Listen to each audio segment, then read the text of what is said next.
wenye shida mbalimbali kwa kupitia jina la Kristo mfufuka, na baadaye anapoona hawajapokea Roho Mtakatifu anawaita wazee wa kanisa Petro na Yohane, wanateremka huko, wanawaombea watu, wanapata Roho Mtakatifu au wanapokea Roho Mtakatifu. Huyo ndivyo alivyoshuhudia ufufuko wa Bwana wetu Yesu Kristo. Ndugu zangu, nasi tunaalikwa kushuhudia ufufuko wa Bwana wetu Yesu Kristo kwa njia zetu tulizo nazo, kutangaza habari njema kwa wale ambao hawajapokea, kushuhudia kwa kufanya matendo ya Kristo, matendo ya huduma, kushuhudia kwa maneno yetu na zaidi kwa matendo yetu yanayoonyesha kwamba sisi ni wa Kristo. Tunaona masista wanavyoshuhudia, sista na manovisi wanavyoshuhudia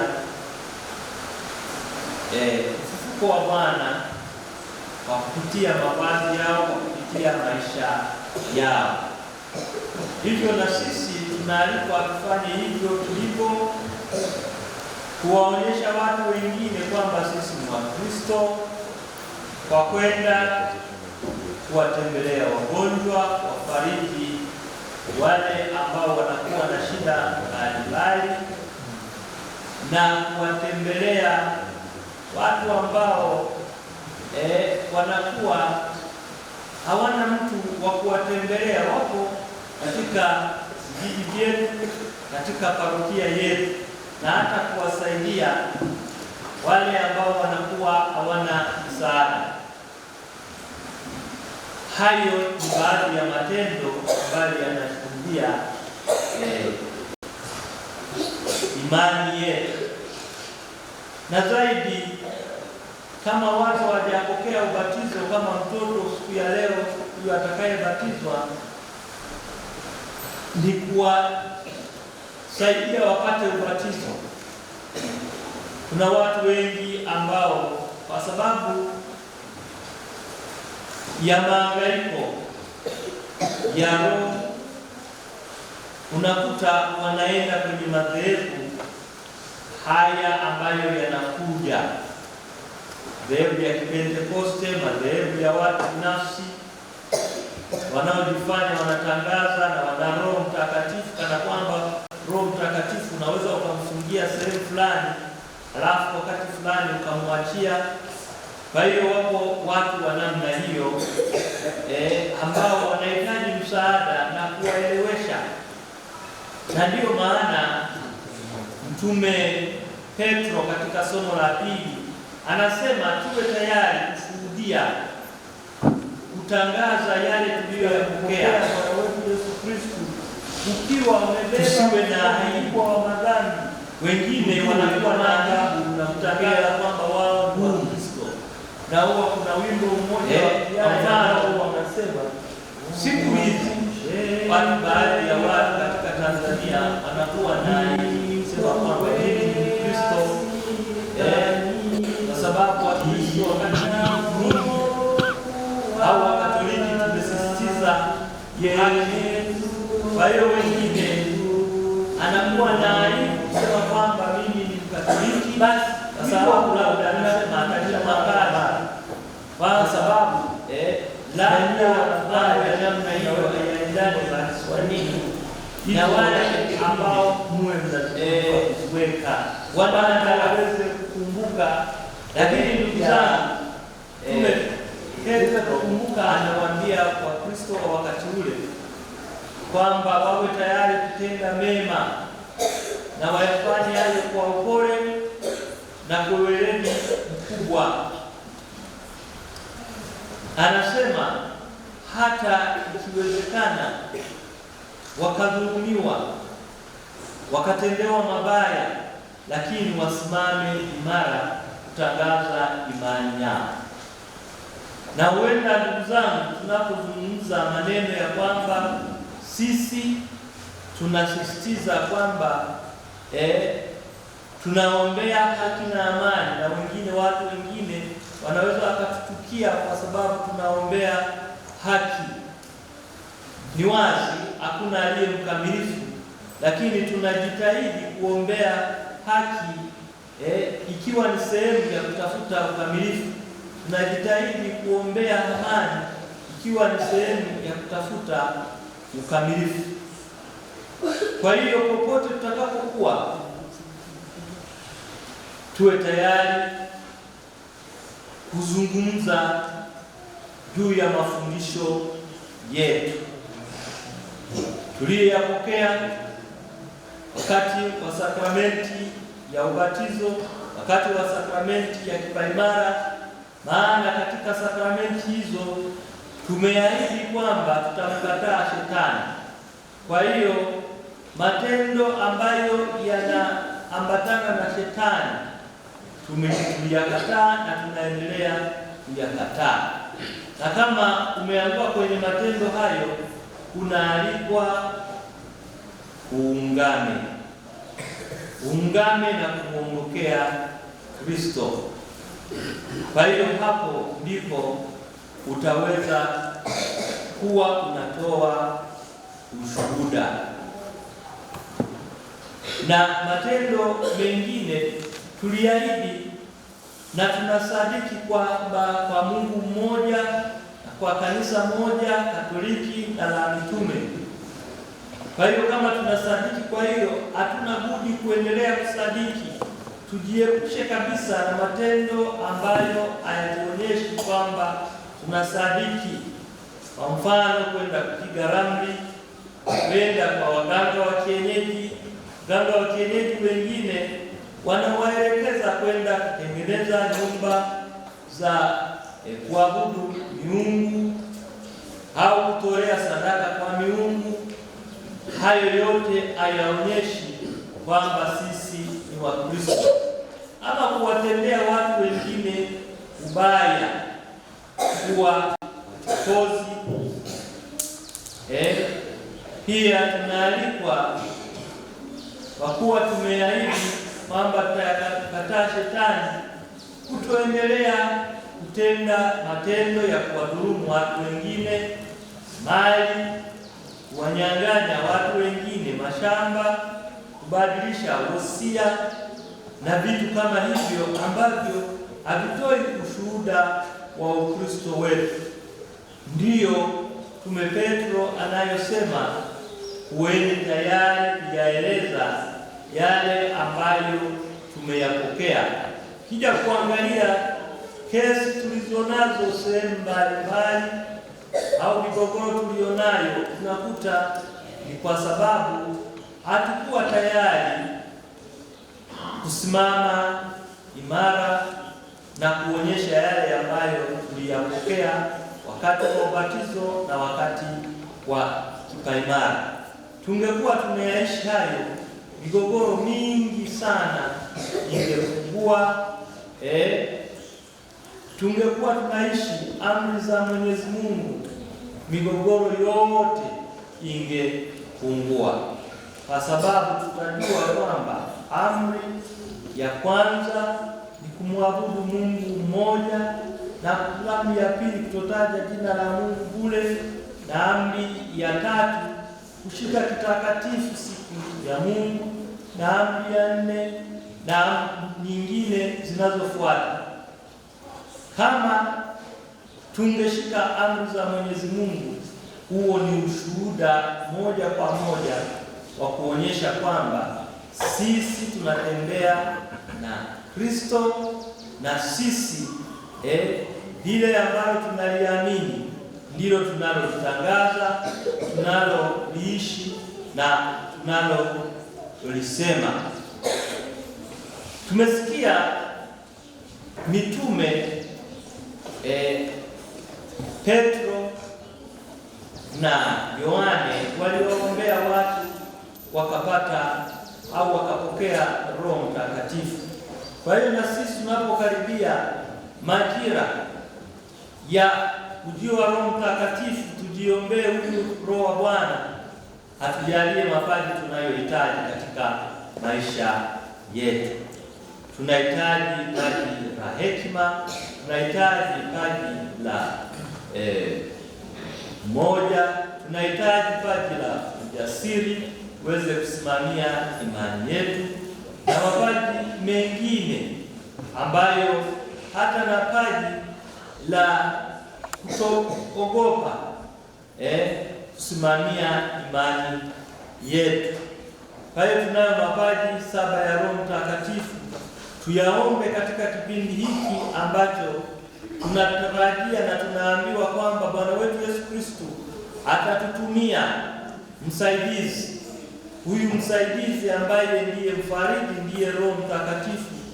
Tuombe aje katika maisha yetu, atupatie hayo mapaji na atusaidie tuweze kusimama imara katika imani yetu na kuiishi imani yetu. Pia Bwana wetu Yesu Kristo anasema atatutumia Roho Mtakatifu, lakini pamoja na kwamba anatutumia Roho Mtakatifu, yeye amepaa mbinguni, lakini anakaa nasi kwa njia ya sakramenti ya Ekaristi. Kila tunapoadhimisha sakramenti ya Ekaristi tunamwita na anakuja kwetu. Kwa hiyo yupo pamoja nasi kwa njia ya sakramenti ya Ekaristi. Na ningewaomba kila mara tunapokuja kupokea sakramenti ya Ekaristi tuwe tumejitayarisha. Tujitahidi sana kujitayarisha. Siku hizi baadhi ya watu kwa kukaa karibu na walokole wengi hawaendi kuungama. Wamechukua teolojia ya nini ya walokole, hawaendi kuungama, lakini baadaye wanakuja kupokea. Ndugu zangu, wewe unayefahamu na umefundishwa katekisimu kwamba kuna sakramenti ya upatanisho. Sio sakramenti ya upatanisho ya kupiga kelele kama walokole wanavyopiga kelele. Sisi unakuja unataja dhambi zako, unaungama dhambi zako, na Mwenyezi Mungu kwa kupitia padre anakuondolea dhambi zako. Ndiyo fundisho letu la Kanisa Katoliki. Kwa hiyo tunawaomba na tunawaalika kila mmoja wetu ambaye ni Mkatoliki kuzingatia hilo. Hao unapokuja kumpokea Bwana wetu Yesu Kristo ukiwa umebeba mzigo mkubwa wa madhambi, ujue kwamba unapokea hukumu. Na huwa kuna wimbo mmoja wa Kiaya ambao wanasema ukushembera kubi ni kukwea sitani tina kuwagaza Yesu kusia. Basi wimbo huo unatukumbusha mara kwa mara kwamba na nyie wanakwaya siku hizi mnaweka nyimbo za Kiswahili tu, hizo wakati mwingine muwe mnazikumbuka kuziweka, watu waweze kukumbuka waweze kukumbuka teolojia hiyo, na waweze kukumbuka imani yao. Wale wamisionari waliotuimbia nyimbo hizo mara kwa mara walikuwa wamezingatia teolojia na katekisimu yetu na mafundisho yetu. Kwa hiyo msisitize yale ya Kiswahili tu. Kiswahili tunakipenda na ndicho nachoongea sasa hivi, lakini na nyimbo hizo mwe mnaziweka ambazo zinatukumbusha, na tena kwenye kiaya kile kizuri sana mwe mnaweka kiwazi. Sasa hivi tunayo jumuiya wengi wa watu wa Tanzania ambao walimu Kiaya, lakini wimbo mmoja mmoja, na haitaonekana kwamba umeutenga. Na zile nyimbo ambazo zinakuwa zina teolojia hata za Kiswahili nakumbuka zilikuwa zimekusanywa kwenye CD fulani na ilikuwa inachezwa. Hizo nyimbo muwe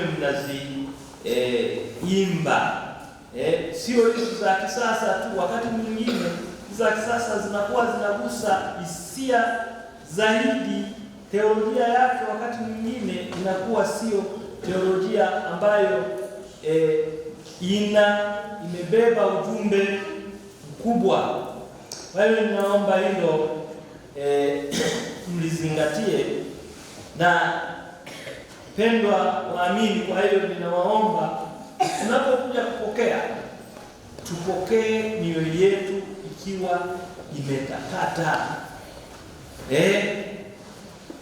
Na mheshimiwa paroko kuwakumbusha watu na kuwapatia nafasi katika juma, tenge siku watu waungane na watoto hao waungane. Sisi nakumbuka tukiwa watoto wadogo, na wewe najua uko Moshi umepitia katika mafundisho hayo.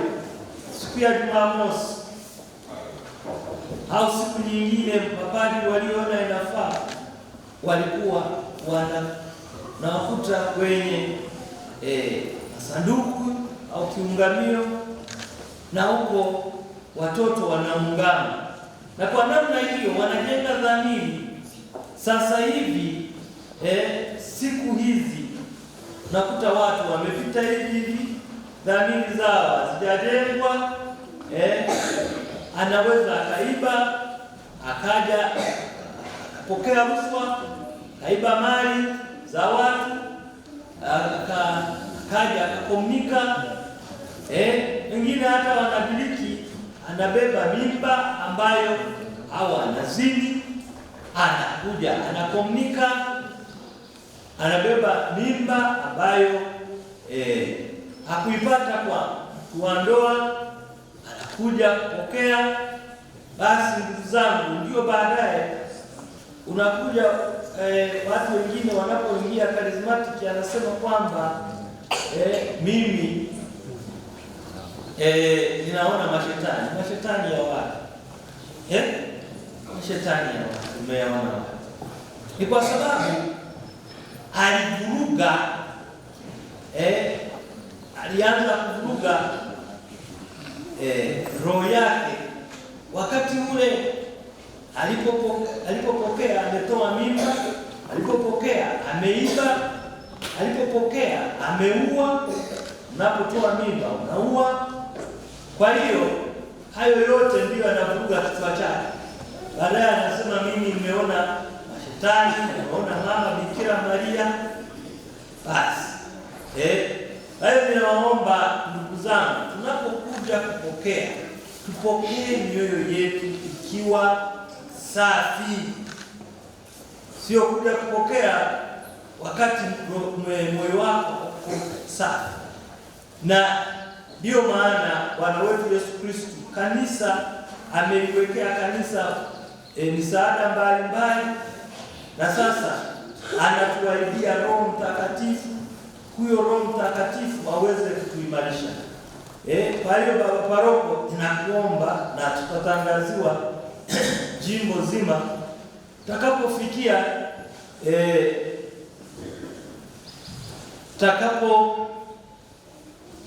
anza novena ya uje Roho Mtakatifu, tutakuwa ya kuomba ujio wa Roho Mtakatifu.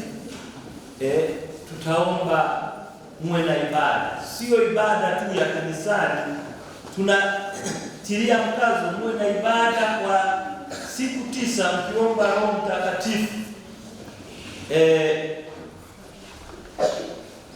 ikiwa na ibada ya kuabudu pamoja na sala nyingine ambazo tunafuata. Mnaomba ujio wa Roho Mtakatifu kila siku kwa siku 9. Ningependa hilo nisisitize nani waamini mjitahidi kutafuta msaada wa Roho Mtakatifu, mkiomba ujio wa Roho Mtakatifu.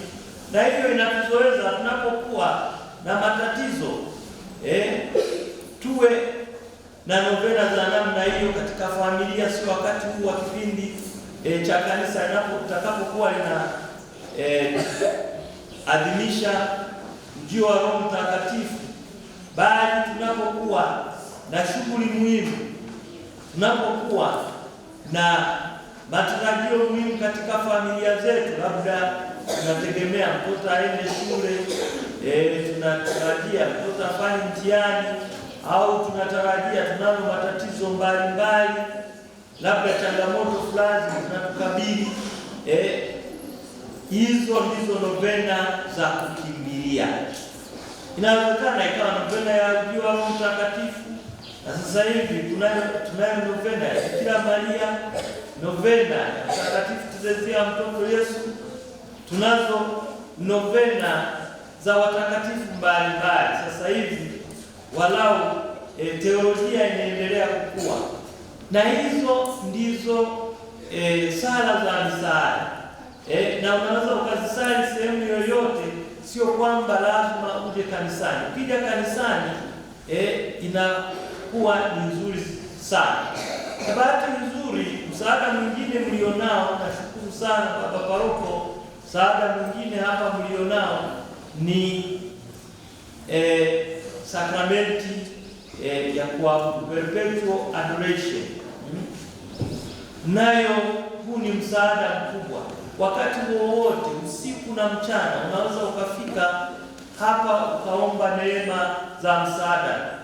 Jana nilikuwepo jioni, lakini niliona mtu mmoja ndiye alikuja, na wakati mwingine nani anashughulika na mambo ya simu. Sasa unapoingia kule, usishughulike na nini na simu au kuandika message na nini. Toka nje, Bwana wetu Yesu Kristo msikilize, sali, jiombee. Kwa hiyo ninawaomba hazina hii ya sakramenti kuu mlionayo, jitahidini kuwa mnafika mara kwa mara kumsalimia, hata kumsalimia. Kulikuwepo Mtakatifu Isidore. Mtakatifu Isidore yeye alikuwa anakwenda kulima, anapitia mbele ya kanisa. Kwa hiyo kila mara alipokuwa anapita mbele ya kanisa, alikuwa anaingia kanisani na kusali, na watu wakamuulizia, wakasema, wewe mbona kila mara unaingia kanisani wakati wote? Anasema, na nilipitia kanisani kumsalimia rafiki yangu ambaye ananipatia uhai, ambaye ananitunza kila siku. Kamuuliza, rafiki yako nani? Akasema, Bwana wetu Yesu Kristo. Kwa hiyo ndugu zangu, na nyinyi ninawaomba, rafiki wa kweli ambaye hatakudanganya, ambaye atakupaka mafuta kama tunavyosema sijui ambaye atakupaka hata kulaghai, ni Bwana wetu Yesu Kristo. Hata mtu wa ndoa anaweza kukulaghai, lakini yule ambaye atakulaghai, atakudanganya ni Bwana wetu Yesu Kristo. Ndiye rafiki wa kweli peke yake, ndiye mpendwa wako wa kweli, ndiye mpenzi wako wa kweli, Bwana wetu Yesu Kristo. Kwa hiyo kila mara unapokuwa na changamoto, unapokuwa na furaha, zilete kwake. Tunawashukuru viongozi wa parokia, paroko na wote ambao umefikiria kitu hiki, maana sehemu nyingine bado hawajawa na hazina hii ya sakramenti ya kuabudia. Alafu tunayo hazina nyingine ambayo nimeiona kwenye parokia yetu. Tunayo sanamu ya Mama Bikira Maria. Mimi nilipokuwa parokiani, bahati mbaya nilikaa mwaka mmoja pale Mwema.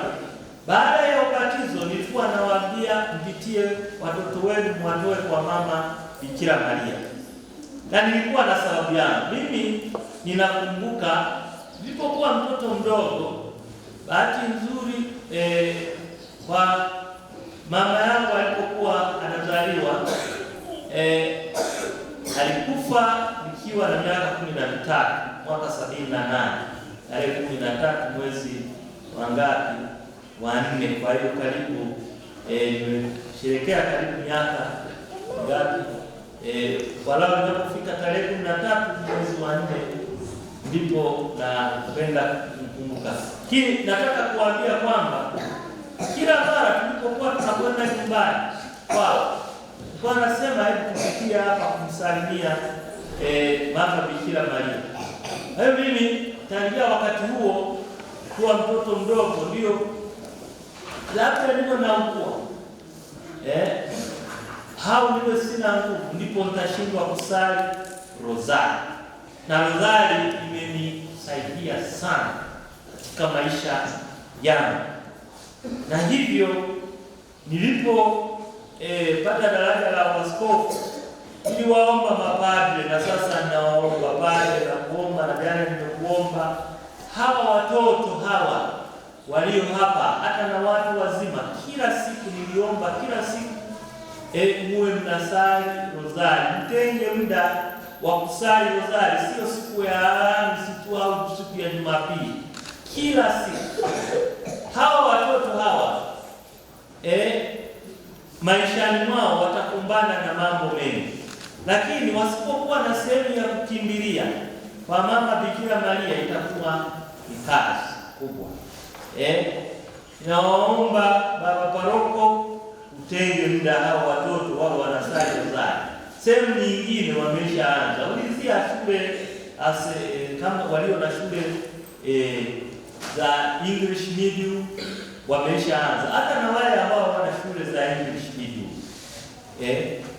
Tunajenga kizazi ambacho kinapitia katika teknolojia, internet, kinapita katika yana nilikuwa naangalia kwenye mitandao nikaona robot ndizo zinazoshona masuali na nini, nikasema vijana wetu hawa watapita katika kipindi hicho. Ni vizuri, hayo ni maendeleo, lakini maendeleo ambayo tayari yanaonyesha kwamba hawa vijana hawatakuwa na nini, hawatakuwa na kazi. Na wale ambao wanasafiri kwenye viwanja labda kama cha Bukoba, kiwanja cha ndege cha Bukoba, ndipo unakuta watu wengi wanapima mizigo, anacheki usalama au anafanya nini. Lakini kwenye viwanja vingine wale wanaopima mizigo ni wewe unayejipimia nini, unayejipimia mizigo, au walishawaondoa, labda wamebakia watu wa kwenye nini, kwenye usalama ndio wamebakia. Na sasa hivi huku unakuta kwenye mambo ya usalama wanakwambia vua viatu, usitoa mkanda, lakini ukipita nchi zilizoendelea unapita tayari wanakuwa wameshaona, mashine zao ni kali sana. Sasa vijana wetu hawa watapita kwenye vipindi ya namna hiyo, teknolojia ya namna hiyo. Kwa hiyo ni vizuri tukaanza kuwaweka wakamjua Mwenyezi Mungu. Na sehemu nyingine hizi teknolojia zinataka kuondoa Mungu kabisa katika ulimwengu, na tukijifanya kwamba tunaondoa Mungu, tunaondoa mama Bikira Maria, tunaondoa watakatifu, hatuwezi kusimama imara. Pasipo Mungu hatuna nini? Hatuna kitu chochote. Kwa tunasikia kwenye Waitaliano senza Dio possiamo fare niente, yaani pasipo Mungu hatuwezi kufanya kitu chochote. Kwa hiyo watoto wetu hawa ninawaomba kila mara, kila siku walau wasipitishe siku yoyote bila kusali rozari. Hilo ni la kwanza ambalo ningewaomba na kuwasisitiza. Napowasisitiza watoto, tunawaomba na nyie familia mlipo. Inakumbuka kiwa mdogo wazazi wangu, baba yangu hasa ndiye nilikaa naye muda mrefu. Mama yangu alikufa nikiwa mdogo, yeye wao alikuwa anaulizia, "Mmesha sali rozari kama anakuja amechelewa? Mmesha sali saa?" Sasa sijui kama kuna familia nyingi zinasali sana za jioni na za asubuhi. Wenda wengine hawajui kwamba hizo ni vitu muhimu. Unapoanza siku na sala, ujue kwamba siku hiyo itakuwa nzuri, imeanza na baraka. Na watu wengi wameishatoa ushuhuda, wanapoanza siku na sala, siku hiyo inakuwa njema. Hasa wengine wanakuja kanisani, wengine hawajui kama kanisa liko siku za Jumapili. Wengine wako mbali mwanzo. Kwa mfano mtu anayetoka Kanyangereka aweza akaja hapa, au anayetoka Misheni au anayetoka wapi Toma huko, inakuwa sio rahisi. Lakini wale ambao wako karibu, anza siku na sala, sala, halafu ndipo uende kufanya kazi. Najua usingizi wa asubuhi huwa ni mzuri sana na unazidi hata wakati mwingine wa usiku, lakini ujue kwamba ndio shetani anapopitia huko kukamata. Anakushikilia miguu, usifanye nini, uone usingizi wa asubuhi ndio mtamu kuzidi usingizi wa wakati mwingine. Lakini watu ambao wamekuwa na mazoea kuja kanisani, hata na afya zao zinaimarika, kwa sababu ile umbali anaotembea kilomita kama 3-2 anakuja kanisani, hizo kilomita zinamsaidia sana, ni zoezi la kutosha. Aweza akasikia mgongo unauma, aweza akasikia hata miguu inafanya nini, inauma, labda akiwa mzee sana. Hivi unakuta nimewahi kushuhudia wazee wengi ambao wamekuwa wakija kanisani asubuhi, unakuta anakomaa na hawezi akasikia, analalamika, vijana wanalalamika kuzidi huyo mzee. Nasa kwa kutembea, sio pikipiki. Siku hizi tumekuja pikipiki, tunamshukuru Mwenyezi Mungu, ingawa kila kitu kinakuwa na faida na hasara zake. Kwa hiyo ndugu zangu, ninawaomba tusisitize sala za asubuhi na za jioni katika familia zetu, na zaidi ningewaomba ushuhuda wetu uwe na zaidi kusoma neno la Mungu. Tusome neno la Mungu katika jumuiya na katika familia. Na ndiyo maana tuliomba tunapotoa sakramenti ya kipaimara, kila mtoto awe na Biblia. Na Biblia sio kushikilia tu hivi. Biblia awe anaisoma mara kwa mara, kwa sababu hawa madhehebu yanayokuja wanalofanya, anakusomea ile mistari, anawasomea Biblia mtoto au mtu mzima, kwa sababu hajui. Unasikia huyo mtu ambaye alikuwa na msimamo katika imani, sasa anapotingishika kwa vitu fulani, akisomewa maneno hayo, anadhani pale ndipo kuna Mungu mwenyewe. Basi hao watu wengine unasikia wanasema kwamba sisi kwenye madhehebu kule tunaenda kupata neno. Sasa neno mbona linapatikana katika Biblia? Kwa nini usilisome hata kwako?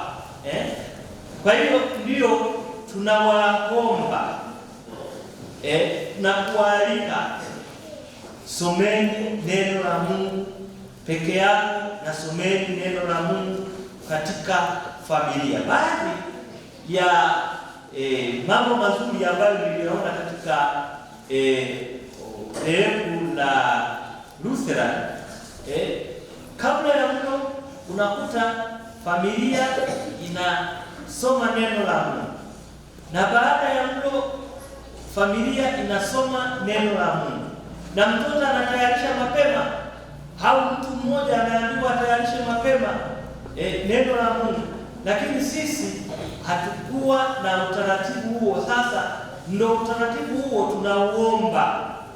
tunawaomba utaratibu huo, mazoea hayo mazuri tuyaingize katika maisha yetu. Neno la Mungu usikute kwenye jumuiya ndogo ndogo tu, neno la Mungu hata muwe nalo katika familia. Kuna mchungaji mmoja alikuwa anasema ibada nzuri huanzia wapi? Ibada nzuri huanzia utakujoga ngotio mwana najya ubishango kweli na kala hapo manyekero mkazi na wewe najya kwenda na mpira kala hapo manyekero kiraki chakula kinawekwa pale mshaje na yao umkubi kuona na atakumshania wewe ubeno umanya no mwana kwa biara kiraki umkazi kala hapo manyekero chumba na soroza hata mtoto atafanya nini? Atafanya mambo hayo. Ibada njema huanzia wapi? Nyumbani. Kwa hiyo watoto wafundishe, na sisi kama kanisa Katoliki ndio maana tunasema ibada nzuri ianzie hapa kanisani. Watoto tuwafundishe nini? Tuwafundishe sala. Na wakati huo unapotembelea parokia, ninasisitiza tuwafundisha watoto dini. Tuwafundishe watoto dini nyumbani na shuleni. Tuwafundishe watoto dini nyumbani na shuleni. Kipindi kisipite tu. Sasa hivi pamezuka kitu kinachoitwa kasfeta. Hawa wa Pentecoste sasa hivi ninaona wamejenga kanisa pale sijui wapi kubwa TGA, wanajenga makanisa makubwa, na hata wakati mwingine ya kanisa yanalingana hata na ya kwetu. Wenyewe wanakuja watu 5 kufundisha dini pale shule, na hao wengine walikuwa wenzetu. Wanapokuja wakienda shuleni wakakuta kwamba labda watu wa madhehebu mengine wakuja wakiomba wa Katoliki, wanasema nyie ni dini yenu nini? Ni Ukatoliki. Wanasema njoo sisi sote ni Wakristo. Si nyie wa Katoliki si ni Wakristo? Nasema ndio. Kwa hiyo wanawakusanya, na wanapowaleta watoto wale kwenye kasfeta hiyo, mchanganyiko huo, kitu cha kwanza wanaanza kuponda Ukatoliki. Wanawaambia si walikwambia uende ungame? Kwa nini uende kuungama dhambi kwa mtu kama wewe? Anasema yaani wanaanza kuvuruga mambo hayo. Ninawaomba watoto wenu wanapoenda shuleni wasiwaruhusu wakaingia hizo kasfeta. Na ndio maana nimeuliza jana kama paroko akawa ameniambia kwamba sasa hivi walau shule zote zinafundishwa dini. Hayo tunalisisitiza kwamba muhakikishe kwenye vipindi vyote mnaenda, na ikitokea kwamba amkwenda kwenye vipindi hivyo, watoto muambie afadhali wanaposikia Mkatoliki hayuko wasiingie kwenye hizo kasfeta. Kasfeta hizo zinawavuruga na wale wanayemwangalia zaidi ni Katoliki. Ninawaomba kitu kingine, naona mnajenga makanisa. Baba Paroko amekaa bahati nzuri Ulaya, napoongea zaidi ananielewa. Amekaa Marekani, ananielewa.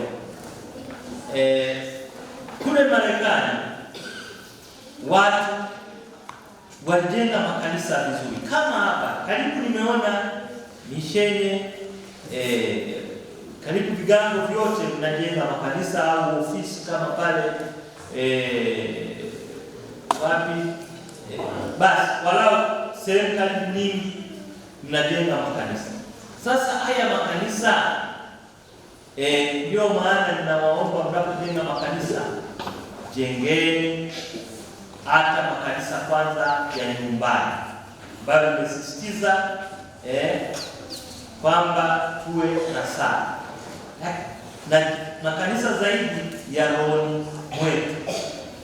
Na makanisa hayo hakikisha mnawafundisha watoto dini, na zaidi hakikisha mnakuwa na uzao, hakikisha mna watoto. Kule nchi zilizoendelea walifanya makosa hayo, hawakufundisha watoto dini na hawakuwa na uzao. Unakuta kanisa kama hili kubwa limefungwa. Hivyo na shule ilifika kwenye metropolitan ya Chicago, nikakuta shule ilijengwa mwaka 1912 lakini haina watoto. Ilikuwa imejengwa na dunia ya jamii ya Kiitaliani, walikuwa sehemu kule, haina watoto, na sehemu shule nyingine haina watoto, kwa sababu hawakutilia umuhimu uzao na hawakutilia umuhimu ufundishaji dini. Hebu nawaomba, hizo ni mojawapo ya nyenzo ambazo zitatusaidia katika uinjilishaji. Ninapokuja kwenye ziara ya kichungaji, nimeisha waomba maparoko wanajua, lakini na nyie nawasisitizia kuanzisha chama cha miito. Kila parokia nimeomba ianzishe chama cha miito, na nyie wazazi mwaruhusu watoto waingie kwenye chama cha miito. Walikuwa wananiambia kwamba na Kanyangereko naomba parokia. Sasa nikasema na wanakaribu watajenga nyumba ya pale. Sasa watu watakaoenda kule Kanyangereko ni wakina nani? Kama hatuna mapadre, hatuwezi tukaanzisha Kanyangereko nini parokia. Na sio Kanyangereko tu, nilikuwa wiki zilizopita nilikuwa pale Tawa Bujugo, na Bujugo waliomba nini parokia. Sehemu nyingi wanaomba nini, wanaomba parokia. Nikiwatajia karibu sehemu zinafika 25. Sasa sijui mapadri nitawapata wapi. Nitawapata kutokana na vyama vya miito vitakavyoundwa. Nilishuhudia ni parokiani kwangu nilipokuwa nabadilishwa mwaka 97. Baba paroko wakati ule marehemu Padre Sado Chiweyimana alikuwa ameanzisha chama cha miito, lakini chama cha miito hicho kilizaa masista wengi, kilizaa mapadre wengi, na hao wametapakaa dunia nzima. Mmoja wapo ni majimbo anaitwa Padre Fabian, lakini wengine wameingia katika mashirika, na wengine kina Father, mmoja wapo ni Father Spitus ambaye yuko mtume wa Yesu, mwingine ni Father Dunstan, na wengine. Kwa hiyo chama cha miito ni muhimu sana. Ninawaomba baba paroko mkianzishe na kuwafuatilia watoto vizuri, na kuwaelekeza. Anaweza akaingia kwenye jimbo, anaweza akaingia kwenye mashirika mbalimbali kama watawa, wanaweza wakaingia kwenye mashirika mbalimbali kama watawa wa kike au wa kiume. Kwa hiyo hapo ndipo tutakuwa na mapadre ambao wataweza kuhudumia sehemu mbalimbali. Na kitu kingine ninachowaomba wapendwa waamini ni familia, malezi ya familia. Malezi ya familia, sasa hivi familia tulizonazo ni familia ya mama, watoto. Familia hizo ni chache za baba na watoto, sababu katika baba na mama wameshatengana. Ninawaomba tusisitize utume wa familia, na mwezi wa 6 au wa 7 tutakuwa na kongamano. Tulikuwa tumepanga mwezi wa 6, lakini wale wanaoratibu wakaniambia kwamba maandalizi huenda yakachangamana na au yakagubikwa na ile kongamano la watoto mtakatifu la kitaifa litakalofanyika Dodoma. Kwa hiyo watawaambia ni lini kongamano la familia litakuwepo. Kwa hiyo tunawaalika waje nje, wafungue madirisha muweze kufunguliwa kuhusu familia. Kingine ninachowaomba ni kuimarisha utoto mtakatifu, na washukuru hapa mnao watoto wa utoto mtakatifu. Watoto mko? Tuko kabisa ndani ya kanisa moja takatifu Katoliki. Asante. Kwa hiyo ninawaomba muwe na chama cha kitume cha watoto mtakatifu, muwe na walezi. Na mwaka huu mwezi wa 6 tutakuwa na kongamano la kitaifa kule Kigoma, na mimi ndiye nayeongoza kongamano hilo kitaifa kama askofu mlezi wa mashirika ya kipapa katika Tanzania. Kwa hiyo nitaulizia tutakapokuwa kule, watoto wa Maruku wako wapi? Baba paroko, wazazi watoto wa Maruku wako wapi? Watawa wa Maruku wako wapi? Kwa hiyo tutafanya nini? Tutawaulizia ukiwa huko. Hiyo nao waomba ni kwamba watoto wanakwenda mwasaidie baba paroko waweze kupata fedha hizo za kuchangia na kuweza kushiriki kongamano hilo la kitaifa. Wanaenda kujifunza kulelewa zaidi, na kuweza kujua huko ndio tunaibua nini, tunaibua miito mitakatifu. Lingine nimeona ndani ya kusisitizwa, nimeona kwamba hamna vyama vya kitume. Nimekuta kuna chama cha kitume cha Moyo Mtakatifu wa Yesu, nimekuta kuna chama cha kitume Charismatic Radio Maria, na kila Maria sijui wa Fatima. Kwa hiyo baba paroko, ninakuomba uite vyama vya kitume vingine vije vitafute wanachama. Kwa mfano, chama cha kitume ambacho kimelezaa mapadre wengi, kina mama ambao wamezaa mapadre wengi, ni chama cha kitume cha Bikira Maria wa Mateso Saba.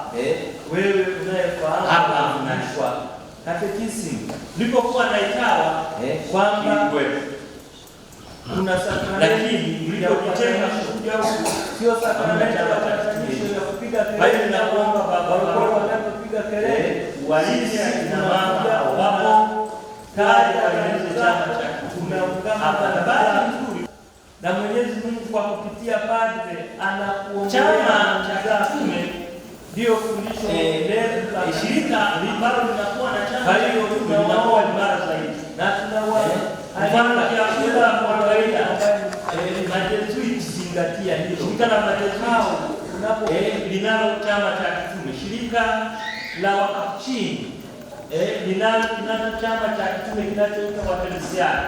Na hao Wateresiani unakuwa unafahamu baba paroko, huko Moshi ndio wamezaa mapadre wengi, Makapuchini ndio maana wako huko. Kwa hiyo vyama na chama cha kitume cha Mtakatifu Teresa wa Mtoto Yesu, na sasa hivi kuna chama cha kitume cha mwenyekiti chama cha kitume cha damu azizi ya Bwana wetu Yesu Kristo. Na ndio maana mimi nilipenda nishukuru Mungu kwamba mwenyekiti wa chama hicho ndiye anakuwa mwenyekiti wa jimbo wa baraza halmashauri ya walei, wala wanachama fulani. Lakini wengine unakuta ameingia ni kiongozi, lakini hata chama cha kitume chochote. Sasa unajiuliza, utume huo atakuwa anahimiza vyama vya kitume au atakuwa anahimiza vyama vya kitume? Sasa wengine walishangaa nilipokuja na namna hiyo ya uchaguzi hawakujua, kulikuwepo na sababu nyingine nyingi, lakini mojawapo kwamba huyu sisi sasa hivi tunaingiza vyama vya kitume, wala huyu atawaambia watu kwamba mimi nipo kwenye chama cha kitume cha damu azizi ya Bwana wetu Yesu Kristo. Wala huyu atafanya nini? Ataingia. Mwingine anataka kuwa kiongozi lakini hana chama chochote cha nini cha kitume. Ninawaomba mjitathmini nyie ambao ni viongozi kweli. Mjitathmini uone kwamba bado mnakosa kitu kingine. Amagezi tukagiraki tugaia Father Sadoki alikuwa anatuambia malengo. Amagezi tukagiraki tugaia aliandika kakitabu kwamba akili huwa tunaipata sehemu nyingi na hatukomai siku moja kidini. Hata na mimi siwezi nikasema nimeshakomaa, bado natafuta nini? Natafuta utakatifu. Kwa hiyo sio ukasema yeye anaweza akasema yaba ngambira vyamu vya kitume uona baraka yako ni ngambira iwada ataenda chama cha nini yoyote yule ambaye ana nini ana chama cha kitume. Kwa hiyo wapendwa waamini, na washukuru kwa haya yote ambayo tumeyasikia. Ninaomba Mwenyezi Mungu atuongoze na atuimarishe. Naomba tuwe na chama cha kitume na Bwana wetu Yesu Kristo aendelee kuimarisha na hasa tuendelee kumshuhudia Bwana wetu Yesu Kristo kufufuka na tuendelee kumshuhudia kwa kupokea mapaji ya Roho Mtakatifu. Tumsifu Yesu Kristo.